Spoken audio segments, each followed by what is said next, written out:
जय गुरुजी। अथ श्री शिव महापुराणे द्वितीयायां रुद्र संहिता चतुर्थ कुमार खंड अथ चतुर्दशोऽध्यायः। ब्रह्म उवाच गणास्ते क्रोध संपन्नास् तत्र गत्वा शिवाज्ञया पप्रच्युः गिरिजापुत्रं तं तदा द्वारपालकं। शिवगणा ऊचु कोऽसि त्वं कुत आयातः किं वा त्वं च चिकीर्षसि इतोऽद्य गच्छ दूरं वै यदि जीवितुमिच्छसि। ब्रह्म उवाच तदीयं तद्वचः श्रुत्वा गिरिजातनयः स वै निर्भयो दण्डपाणिश्च द्वारपाणब्रवीदिदम्। गणेश उवाच यूयं के कुत आयात भवन्तः सुन्दरा इमे यात दूरं किमर्थं वै स्थिता अत्र विरोधिनः। ब्रह्म उवाच एवं श्रुत्वा वचस्तस्य हास्यं कृत्वा परस्परम् ऊचु सर्वे शिवगणा महावीरागतस्मया परस्परमिति प्रोच्य सर्वे ते शिवपार्षदा द्वारपालं गणेशं तं प्रत्युच्चुक्रुद्धमानसा। शिवगणा ऊचु श्रूयतां द्वारपालाहे वयं शिवगणावरा त्वां निवारयितुं प्राप्ता शङ्करस्याज्ञया विभो।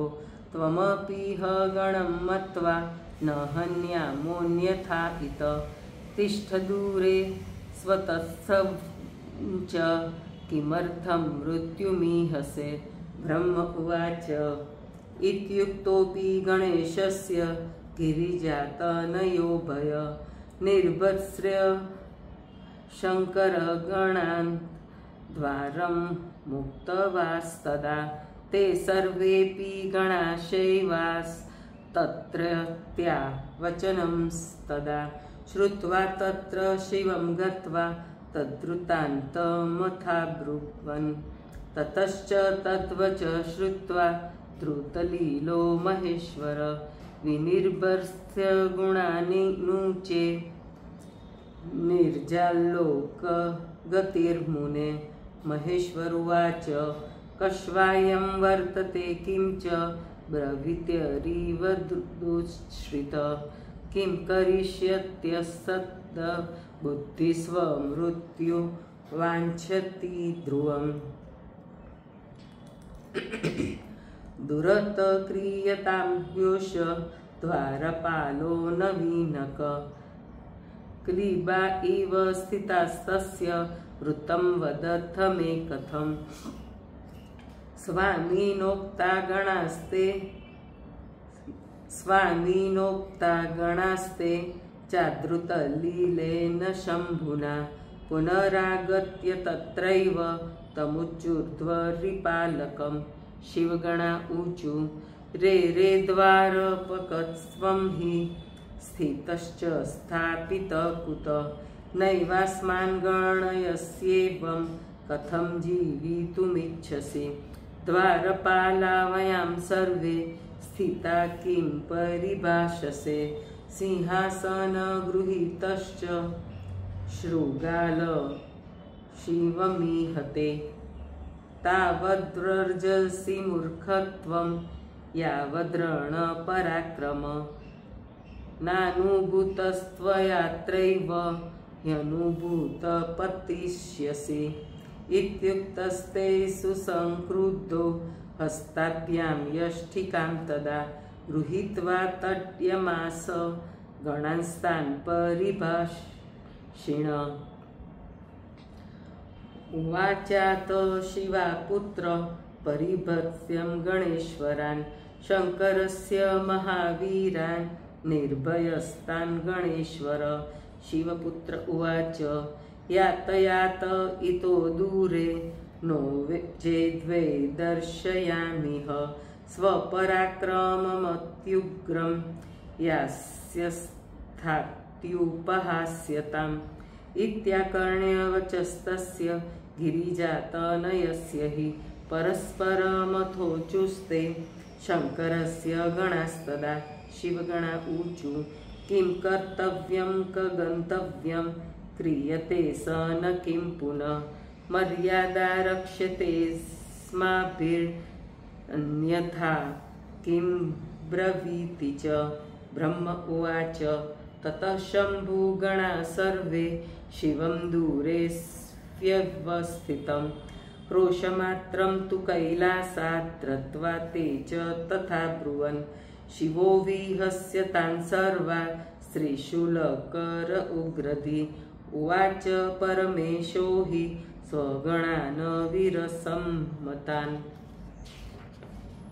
शिव उवाच रे गणा क्लीबमत्तान् वीरावीरमानिन मदग्रे नोदितुं योग्या वर्स्थित किं पुनर्वदेत् गम्यतां तण्ड्यतां चेश यः कश्चित् प्रभवेदिह बहूनोक्तेन किं चात्र गुरिकर्तव्य एव स ब्रह्म उवाच इति सर्वमहेशेन जग्मुस्तत्र मुनीश्वर वर्स्थितास्तेन देवेन प्रोचुश्च गणसत्तमा शिवगणा ऊचु रे त्वं शृणु वै बाल बलाक्तिं परिभाषसे इतस्त्वं दूरतो याहि नो चेन्मृत्युर्भविष्यति ब्रह्म उवाच इति श्रुत्वा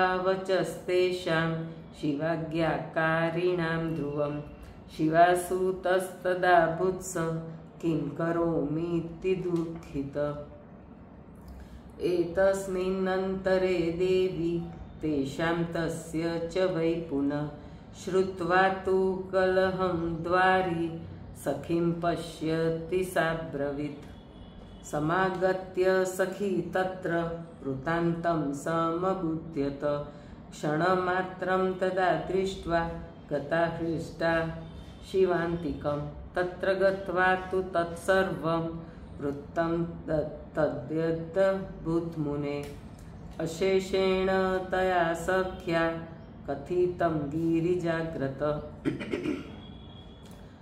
सख्युवाच अस्मदीयो गणो यो हि स्थितो द्वारि महेश्वरी निर्भत्सर्यन्ति तं वीरा शङ्करस्य गणा ध्रुवं शिवस्यैव गणा सर्वे विना तेव सरं कथं प्रविशन्ति हठाद्गेहे नैतच्छुबत्तरं तव सम्यक् कृतं ह्यनेनैव न हि कोऽपि प्रवेशित दुःखं चैवानुभूत्यात्र तिरस्कारादिकं तथा अतं परं तु वाग्वाद क्रियते च परस्परं वाग्वादे च कृतेनैव तर्हार्यान्तु सुखेन वै कृतस्वेवात्र वाग्वादस्तं जित्वा विजयेन च प्रविशन्तु तथा सर्वे नान्यथा किर्हिचित् प्रिये अस्मिन्नेवास्मदीये वै सर्वे संवर्धिता वयं तस्मादेवी त्वया भद्रे न त्याज्यो मान उत्तम शिवो मर्कटवत्तेद्य वर्तते सर्वदा सति किं करिष्यत्यहङ्कार मानुकूल्यं भविष्यति ब्रह्म उवाच अहो क्षणं स्थिता तत्र शिवेच्छावशत सति मनस्युवाच सा भूत्वा मानिनी पार्वती तदा शिव उवाच अहो क्षणं स्थितो नैव हठात्कार कथं कृत कथं चैवात्र कर्तव्यं विनयेनाथवा पुनः भविष्यति भवत्येव कृतं नैवान्यथा पुनः इत्युक्त्वा तु सखी तत्र प्रेषिता प्रियया सदा समागत्या ब्रवीत् सा च प्रियया कथितं हि यत् समाचष्ट गणेशं तं गिरिजातनयं तदा। सखी उवाच सम्यक्कृत्यं त्वया भद्र बलाते प्रविशन्तु न भवदग्रे गणा ह्येते किं जयन्तु भवादृशं कृतं चेद्वा कृतं चैव कर्तव्यं क्रियतां त्वया जितो यस्तु पुनर्वापि न वैरमथवा ध्रुवं। ब्रह्म उवाच इति श्रुत्वा वचस्तस्या मातुश्चैव गणेश्वर आनन्दं परमं प्राप बलं भूरि महोन्नतिं। बद्धकक्षस्तथोष्णीशं बद्ध्वा जग्द्योरुं सम्पृशन् उवाच तान् गणान् सर्वान् निर्भयं वचनं मुदा। गणेश उवाच अहं च गिरिजासूनुर्यूयं शिवगणास्तथा उभये समतां प्राप्त्या कर्तव्यं क्रियता पुनः। भवन्तो द्वारपालाश्च द्वारपोऽहं कथं नहि भवन्तश्च स्थितास्तत्र स्थितोत्रे त्रिनिश्चितं भवद्भिश्च स्थितं यत्र यदा भवति निश्चितं तदा भवद्विकर्तव्यं शिवाज्ञा परिपालनम्।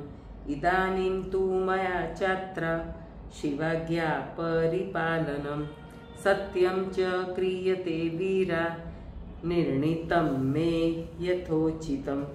तस्मात् शिवगणा सर्वे वचनं शृणुतादरात् हठाद्वा विनयाद्वा न गन्तव्यं मन्दिरे पुनः। ब्रह्म उवाच इत्युक्तास्ते गणेनैव सर्वे ते लज्जिता गणा ययुषिवान्तिकं तं वै नमस्कृत्य पुरस्थिता स्थित्वा न्यवेदयं सर्वे वृत्तान्तं च तदद्रुतं करो बदत्वा नतस्कन्ध्या शिवं स्तुत्वा पुरस्थिता तत्सर्वं तु तदा श्रुत्वा वृत्तं तत्स्वगणोदितं। लौकिकीं वृत्तमाश्रित्य शङ्करो वाक्यमब्रवीत्। शङ्कर उवाच श्रूयतां च गणां सर्वे युद्धं योग्यं भवेन्नहि यूयं चात्रास्मदीया वै स च गौरीगणस्तथा विनय क्रियते चेद्वै वश्य शम्भुस्त्रिया सदा इति स्त्रियातिर्भवेल्लोके गर्हिता मे गणा ध्रुवं कृते चैवात्र कर्तव्यं मिति नीतिर्गरीयसी एकाकी स गणो बाल किं करिष्यति विक्रमं भवन्तश्च गणा लोके युद्धे चाति विशारदा मदीयाश्च कथं युद्धं हित्वा यास्यथ लाघवं स्त्रियाग्रह कथं कार्य प्रत्युरग्रे विशेषतः कृत्वा सा गिरिजा तस्य नूनं फलमवाप्स्यति तस्मात् सर्वे च मद्वीरा शृणुतादरतो वच कर्तव्यं सर्वथा युद्धं भावि यद्रवति स्थिति। ब्रह्म उवाच इत्युक्त्वा शङ्करो ब्रह्मन् नानालीला विशारद विरराम मुनिष्ठेष्ठ दर्शयन् लौकिकीं गतिम्। इति श्री शिवमहापुराणे द्वितीयायां रुद्रसंहितायां चतुर्थे कुमारखण्ड गणविवादवर्णनं नाम चतुर्थदशोऽध्यायः। जय गुरुजी।